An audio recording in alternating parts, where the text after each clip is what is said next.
Oilali erkaklar bilan yuradigan qizlar, qo'pol bo'lsa ham bitta gap aytaman. Qachongacha musurchilik bo'lib yashaysizlar? Qachongacha? U erkak har safar oldingizga kelganda muammolarni, negativlarini aytib, sizga men musurchilikka tashagandek tashab ketaveradi. Siz uni qachongacha o'zingizga olasiz? U erkak sizga har safar xotinimni yaxshi ko'rmayman, u bilan ota-onam uchun turmush qurganman, farzandlarim deb yashab kelyapman, bitta yotoqda ham yotmayman, voy menga desa bir kun ham yashamas edim, senga uylanardim, faqat ozgina bir oy kutib tur, bir yil kutib tur, shu muammolarimni hal qilib olay deb sizni aldayaptimi? Siz bo'lsangiz hali ham shu ertaklarga ishonib o'tiribsizmi?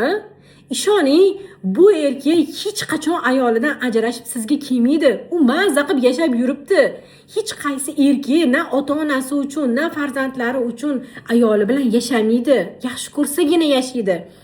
Siz bo'lsangiz shunaqa ertaklarga ishonib o'tirib, o'zingiz umringizni, vaqtingizni ketkazayotganingizni bilasizmi? Har bitta turmushga chiqmagan qiz sof, samimiy, eng muhimi halol munosabatga loyiq. Siz qaysi munosabatni o'zingizga loyiq deb bilsangiz, o'sha munosabatga erishasiz. Tanlov o'zingizning qo'lingizda.